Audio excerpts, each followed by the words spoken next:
Hey, podcast world. Welcome Hey, Rob Beller. Lee, you cut me off. Start You cut me over. off? No, I don't want to start over. I want our audience to know what I have to deal with every time we do a podcast.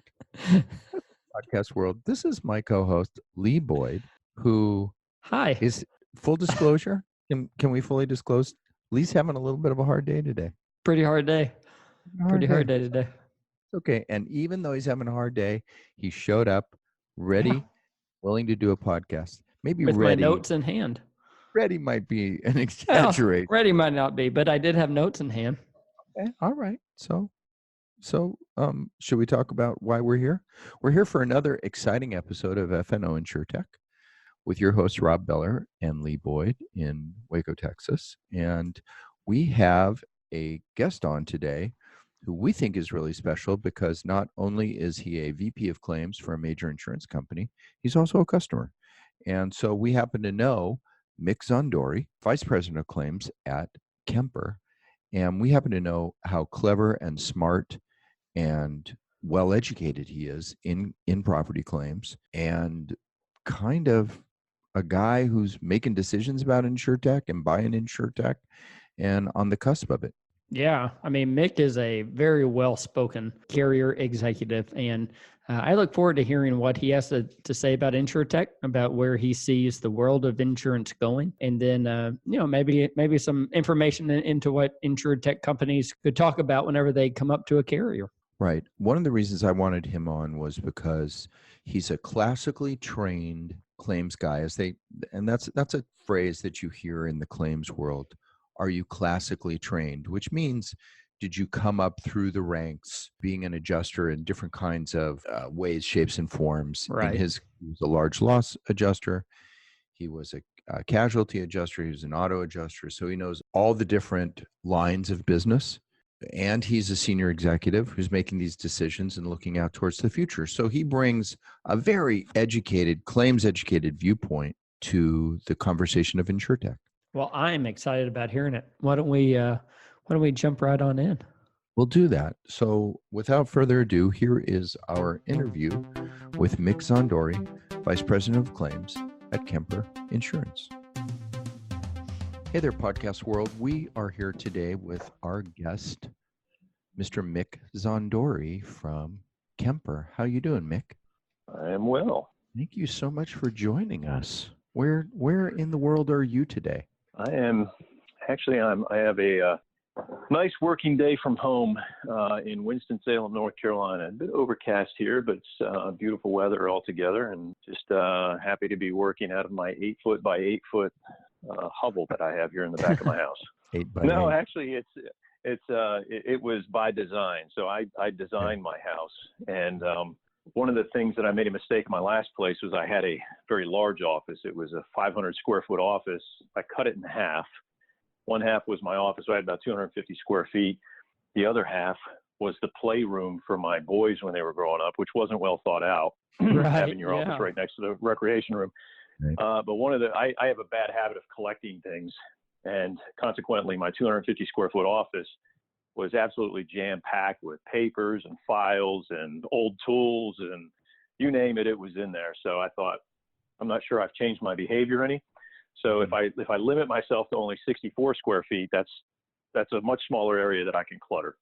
And then the other thing I did was, my office is literally in the farthest part of my home away from noise. So my boys have the entire other side of the house with the rec room over there and access to the basement.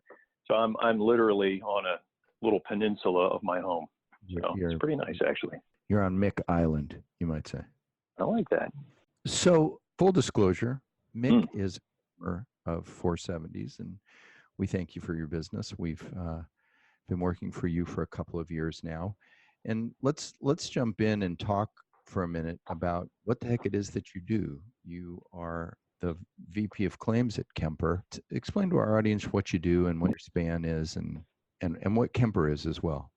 Sure. So Kemper has been around quite some time, one of the older insurance companies, and they pretty much have invested themselves in personal insurance, which we formerly called preferred. So that preferred book of business remains. That was kind of our mainstay and bread and butter for many years.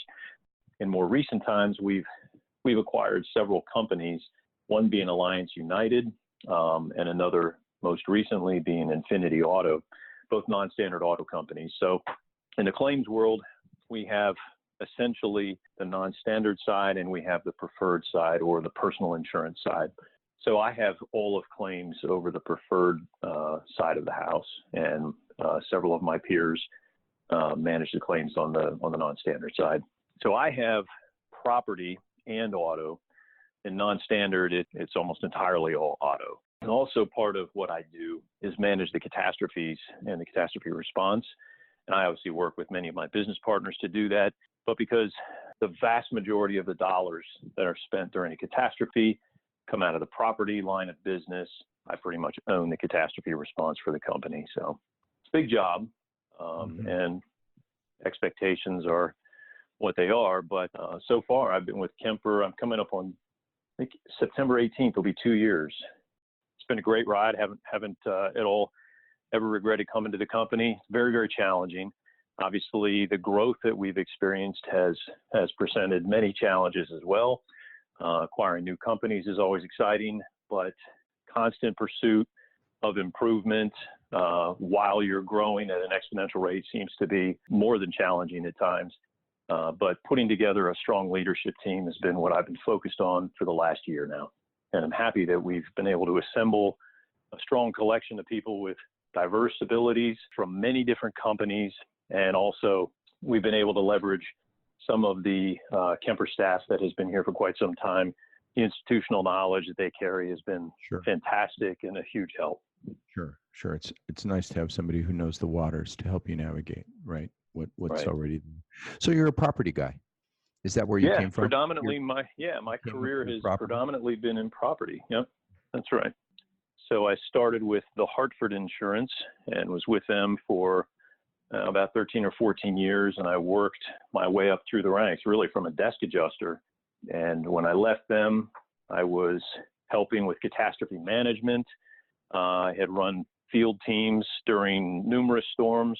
I had handled, I was one of their senior most GAs, handling the largest commercial claims they had.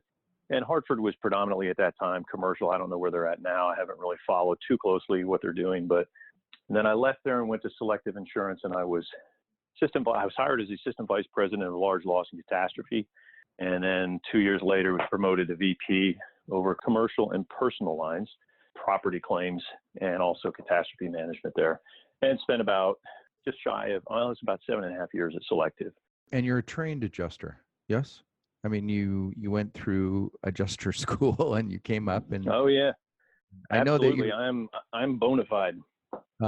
So you're like you're the adjuster who made good. You learned how to be an adjuster, and I think that traditionally, for those people who are listening who don't necessarily work in the carrier world or market specifically, or with carrier types, I mean that's kind of a very old school way of working your way up. You became an adjuster, you became a supervisor and a manager, and you worked yourself up the ladder to here you are a VP. Is that correct? Yeah, that's correct. And you are also correct. That is an old school way of doing it. More often than not, many of my peers in other companies do not have the upbringing that I had, coming from a desk handler and working all the way out into the field, becoming a large loss property adjuster, also having experience running F&OL units, auto divisions. Now it's a very unusual career path. We all like to think that we've got, these robust career paths where people, have a very clear pathway from clerical all the way up to the president of the company. But the reality is, typically when you get to my level, nowadays, it's like they want you to have a JD, right? They want you to be an attorney. They want, So a lot of companies have steered in that direction, and there's nothing wrong with that. No. But one thing that I've always been proud of is the fact that when my employees come to me and they have concerns, they have issues regarding processes and the things that are implemented, I understand what they're talking about, because I understand the ripple effects of the decisions that I make from my level all the way down to clerical staff, because I've done those jobs. So whenever you were looking for a new employee and hire them on, is that important to you to hire somebody with the insurance background?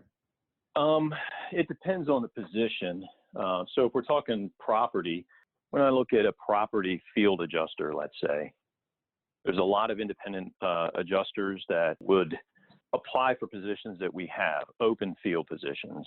Mm-hmm. And we've taken a chance on some of them. What I prefer and what I understand in my experience is adjusters who have been trained first by a carrier have a very strong understanding of what I want, right? They understand the mechanics of claims adjusting for a carrier. They know that I want rapid response. I want high level of engagement for my customers. We want a deep-seated investigation, not only into the cause of the loss and the factors around the loss, but also open up the policy and really dive deep into the coverage and understand, is it covered, is it not? If it is, what kind of coverage is going to apply? And then produce, a report that's going to enable us to expedite the claim through resolution and closure. And oftentimes, IAs come from a construction background, which is fine too. Yeah. And that makes them great, viable candidates for the IA world, because that's a completely different platform, right? They have to turn and burn. They got to move claims.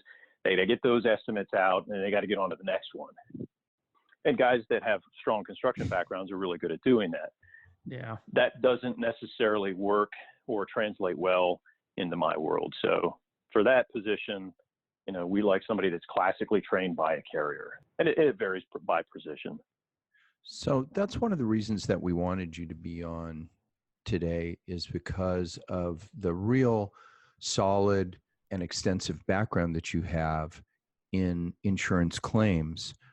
But now here you find yourself as a senior leader in a big claim department in 2019, and things are changing. Is it fair to say that? And of course, we're thinking in terms of technology and InsureTech.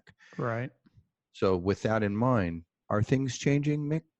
In the auto world, they're changing extremely fast.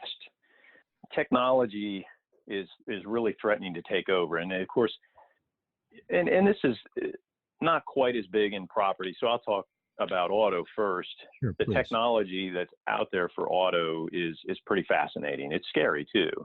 Every day I wake up, I think to myself, but let me back up. There used to be a time where I would say there's always going to be a need for claims adjusters. You're not going to be able to outsource everything. I'm not sure I believe that anymore, except what we do find is that people, although they're accepting of new technologies, when it comes to claims, if something goes a little sideways, they want a warm body to talk to. They still want interaction with human beings. And it's funny too. I was recently reading some articles around, this phenomena where the millennial generation really adopted technology. They're all handheld devices. They're completely connected and all this. The generations coming up are they're rejecting it.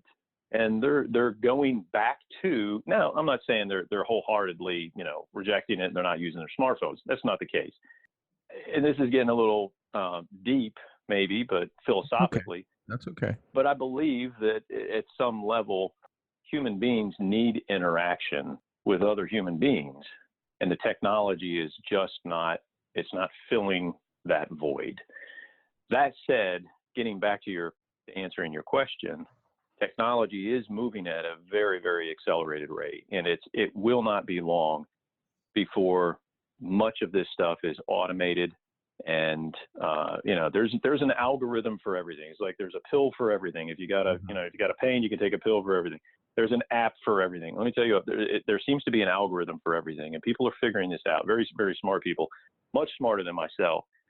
But I still believe, no matter how far down the technology road we get, we're still going to need good people who can speak intelligently, who can write intelligently, and make sense of the applications and understand the technology and its limitations and be able to always fill that void with just a warm, friendly voice on the other end of the phone. I like to hear you say that. We have spoken with many people, and it seems like different people have different opinions. Recently, over the past 4 or 5 interviews, we've actually been able to hear more of that, where it seems like it's leaning more towards the actual human aspect of a claim versus just the technology. But that does lead us into a little bit of what we want to talk about, and that's InsureTech itself. Is there anything you can talk to us about? What gets you going on the InsureTech side, maybe for property or for auto? Well, I can tell you for both. It's really saving time on the mundane task of scaling. So for auto, it's the technologies where we can utilize an application, send a link to an insured, and have them take a photo of their car, and we can adjust it from the desk. The newest technologies that are emerging are three-dimensional, where we can literally have the insured walk around the car. It can differentiate damage between recent and pre-existing. It will match it up with prior claims and understand, okay, we've already paid for this, or even another carrier has already paid for this damage. Talking to the cars, through wireless technology, and really identifying the vehicle itself, whether or not it's a stolen vehicle, or it's a chop shop vehicle, or it's a flooded vehicle, or prior salvage vehicles. Those types of things are really, really exciting to me, because we spend an inordinate amount of time gathering data, and if there's a technology that can save us that time, now obviously that means reduction in labor force eventually, right? And everybody talks about, AI is taking over. Well, I don't know that that's a bad thing, because, that effort, just data gathering and investigating, if that can be put to use in another way that's still productive and still enabling us to move claims quickly and pay the right amount, then who wouldn't be in favor of that? Property side, it's the same thing. You have, almost all counties now are using the GIS systems, but they're also integrating their technology and their platforms. With all new construction, will be able to someday soon scale out homes. Now, of course, there's a lot of different ways to do that. Some say it's going to come with, the 3D rendered smartphones. As people walk through their homes, it'll scale out their homes three-dimensionally. And then, of course, we can just access that from a computer. Number of different ways that can happen, but it all presents many different challenges for the insurance world. Ultimately, where I think our Achilles heel is in all of this technology is the vast number of different coverages that are out there. And of course, insurance companies are always trying to modify their product to differentiate themselves from their competitors, right? We cover this, they don't. We give you, this type of coverage, our competitors don't. And the Kemper's no different. We're constantly looking for ways to provide people with more coverage and differentiate ourselves from our competitors, while still providing it at a competitive rate. The challenge moving forward with technology, as I see it, is we're going to have to start developing products that are more standardized. So if we truly want to automate claims, I think we're going to have to get to a point where we have call it a universal type of product, and then we provide, some bells and whistles. And you could argue that we already have that with ISO forms, but not really, especially in the property world. That's not the case. So kind of taking a page from the auto side, is that what you're saying? Yeah, I think so. Property's really gotten out of hand, but it's an extremely complex line of business, though. And unless you've actually handled property claims, and particularly commercial property claims, you just don't understand how deep that rabbit hole is. You start talking about the commercial buildings, that's one thing, but then you're into the contents, and the contents for commercial is not only the office chairs and the furniture, fixture, and equipment, but then it's also inventory. And then you're talking about loss of business income and other time and element components.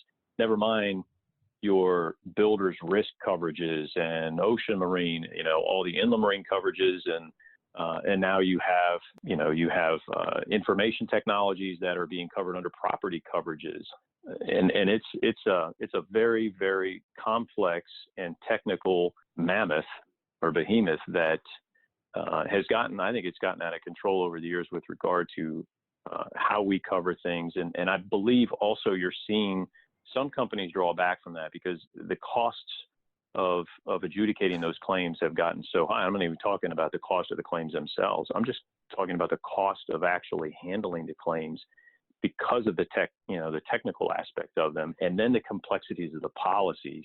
You really have to be careful about how you rate them, or you could really get in trouble because some of these losses are extremely large.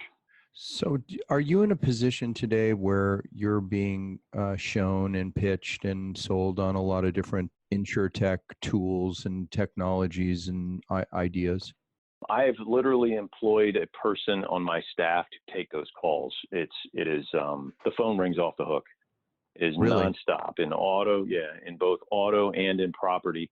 And a lot of it is more of the same, really, right?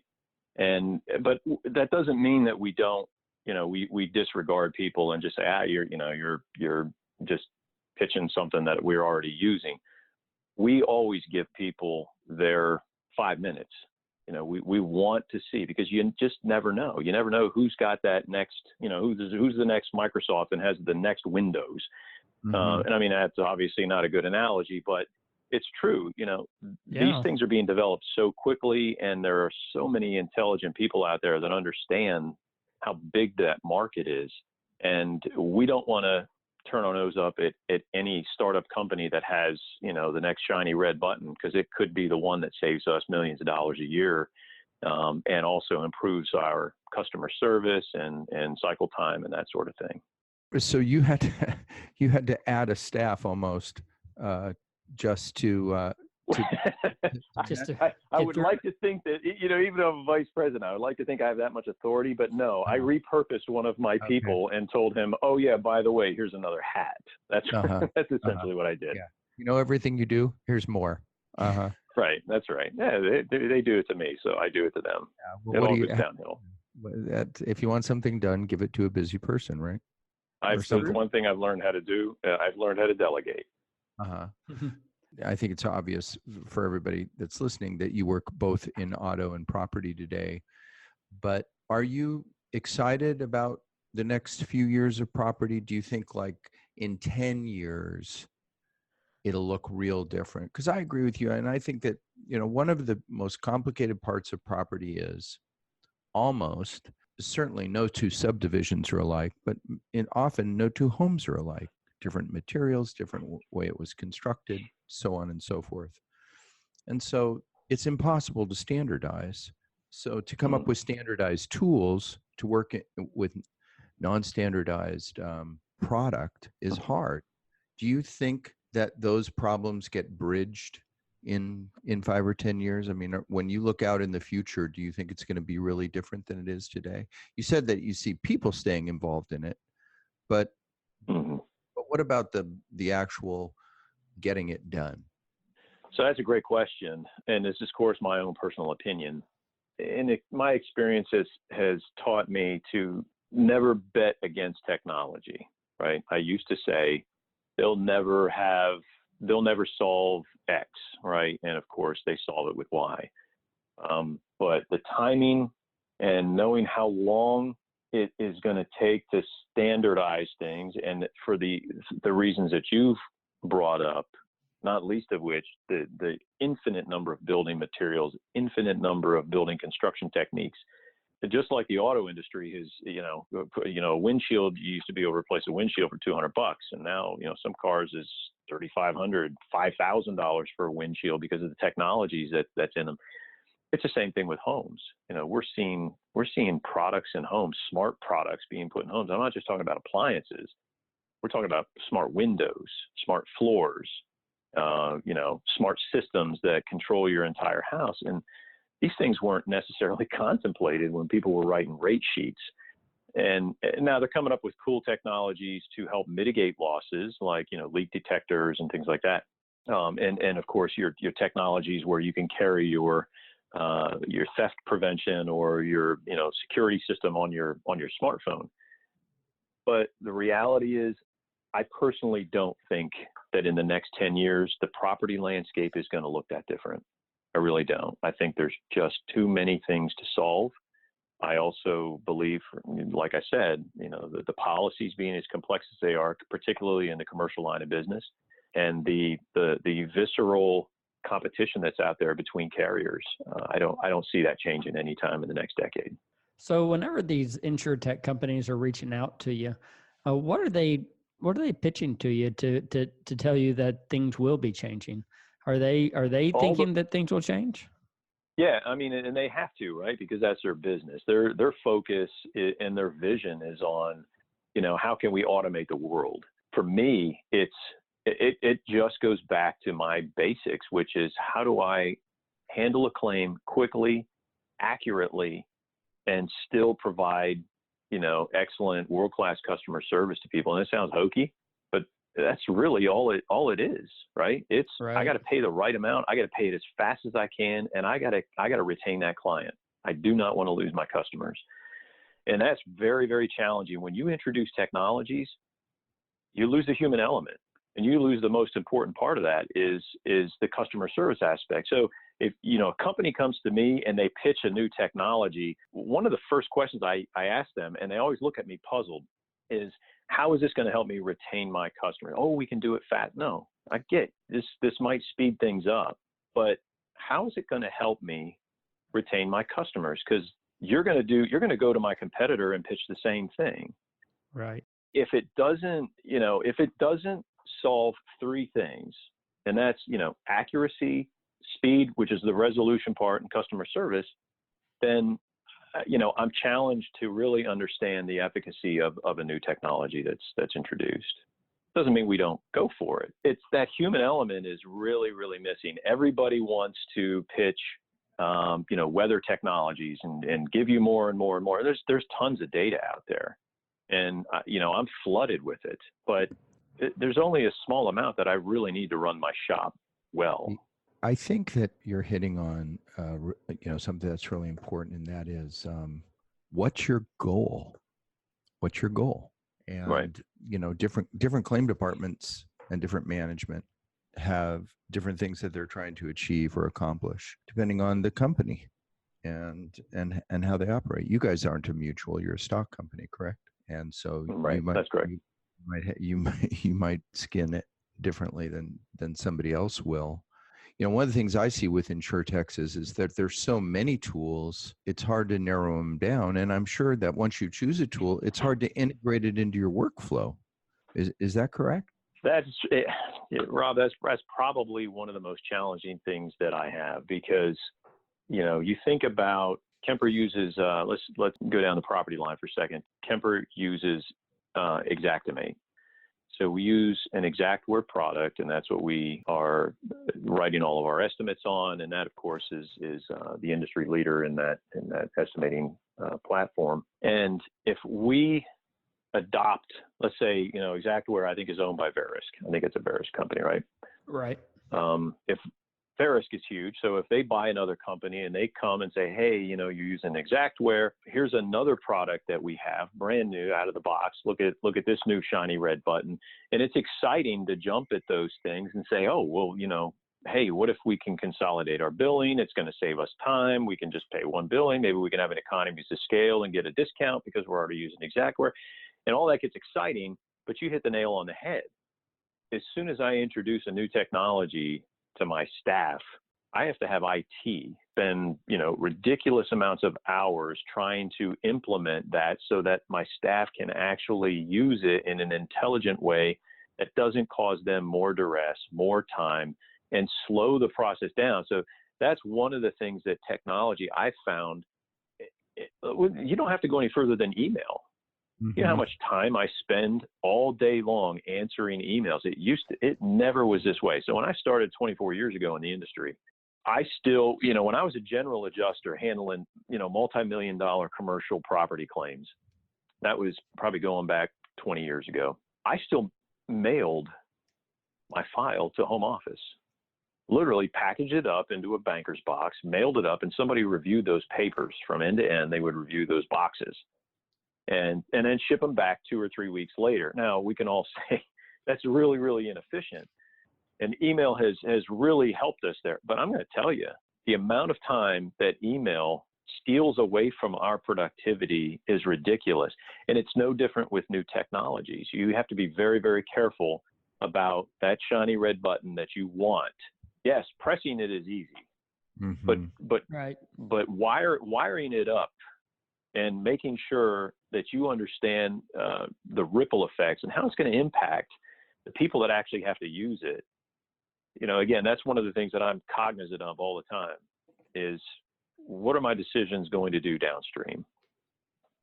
Right. And we see that in pilots where, and this gets back to the goal comment that I made, that if the goals aren't real clear, if things aren't set up just so, the opportunity for problems and for things falling through the cracks are pretty great. So if you're a claim department and you have a tight process, and then you're going to go throw a wrinkle in that, there might be areas of problems that you don't even anticipate that could occur that might rear their ugly head. And like I said, I mean, we've had that happen in pilots. Not all of our pilots have gone well. So we've had one or two that have gone poorly, mostly because things weren't thought through all the way. You get caught up in the excitement to the exclusion of considering all the possible consequences. Yeah, that's true. And normally the downstream effect is it lands on the backs typically of your employees and the customer. And so when a new technology is not implemented or executed properly, you stand to really upset the apple cart. You could lose good people because they just get fed up and they're like, I can't do this. It's not worth it. I'm done. They cash in their chips and they leave. And I'll get back to that in a second because that's a major problem that the entire industry has. But the other thing is, the ripple effects downstream is, the how does it aggravate the customer? And we have to be very cognizant of that. But, getting back to the personnel matter, losing good people is probably, there's not a lot that keeps me awake at night, but that's one of the things it does. We have a tremendous talent gap and skills gap. And almost every insurance article I pick up in magazine, every other claim magazine I get, it's talking about it. And there is a massive gap. And right now it's a good place to be if you're in insurance, because the unemployment rate in insurance is zero. I think it's starting. They claim it's like 1.9%, but I can't believe it's that high. Those must be the people who are either in between their jobs or I don't know where the 1.9% comes from, because we can't hire people fast enough. Now auto's a little bit easier. I will say that. Finding auto adjusters, they're out there. Property and general liability, it's getting harder, especially commercial GL. If you have some tenure and experience with CGL, you have opportunities. And then property is like, if you're an A-list player, we want you. I can't hire them fast enough.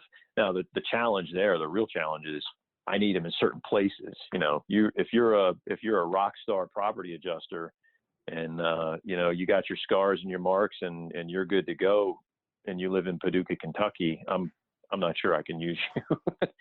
But we have openings all over the country. And that is the one challenge with property is particularly with field people, you have to have them in locations where they can get at the claims in short order. Right. And of course, we don't want you to ever hire another field person as long as you live. But I totally understand that. But that's an entire other conversation. And I'm glad you got in the help wanted plug, because it's the least we could do to give that back.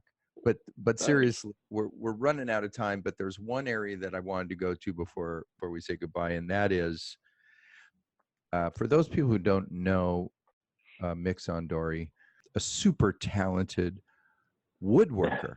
In fact, the first time I met Mick, we're talking about it, and he's explaining it to me, and he's showing me pictures of a pile of wood that looks like somebody cut it off a tree. It's a pile of wood, like firewood, and it's all covered with tarps and whatnot because it's waiting for him to make it literally into lumber for him to use in his little projects that he has. So whatever gains I just made in my pontifications here over the last 45 minutes, I've just lost because you've basically painted the picture That's right. that I'm a very uninteresting person who gets really excited about lumber. The point that I wanted to get at was you've redone your whole home. I mean, didn't you build your house? I mean, aren't you? You're like you're incredibly with your hands. Yeah, I am. I mean, I've done just about every phase of construction over the years. I started out as a kid, literally. I am a self-professed jack of all trade, but have done just about everything over the years. Bought a house, my first house, lived in it for 14 years. It was a fixer-upper. Bought it for a song, and 14 years later, I was still fixing the thing up. Do not recommend working on a home that you have to literally gut while you're in it and you're living in it. That was an experience in and of itself.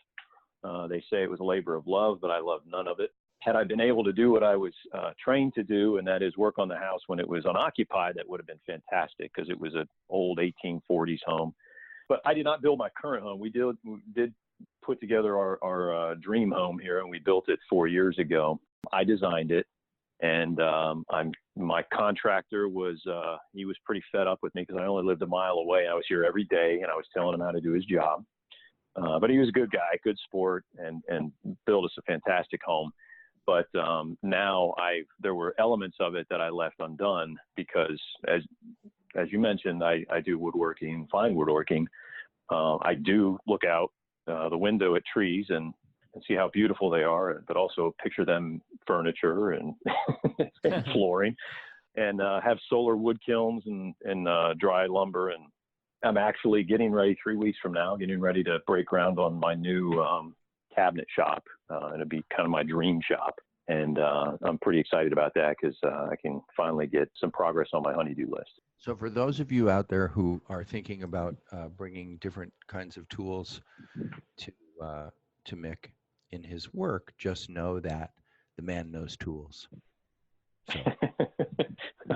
Indeed, I do. Well, listen, we thank you. Waiting for this has been worth every minute, and we appreciate your insights and your intelligence and your time. Thanks for being with us. Absolutely. Thank you. Appreciate again the invite, and look forward to talking to you guys soon again. Okay, you got it. Say goodbye, Lee. Goodbye, Mick. Thanks, Lee. It was great to have Mick on.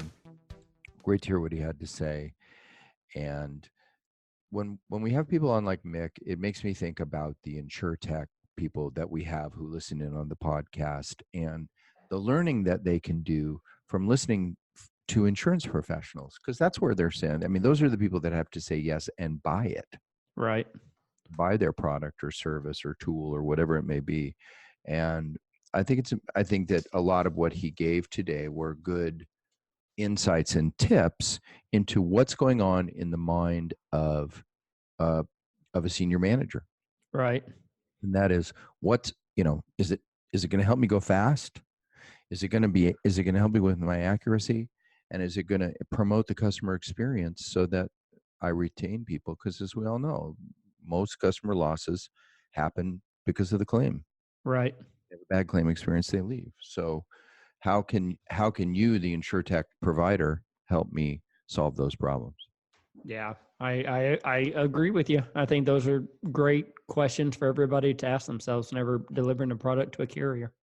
Okay, well, we thank Mick for being with us today, and we thank all of you for listening and ask that you subscribe to our podcast and that you look forward to our next episode of FNO InsureTech. And until then, goodbye, everybody.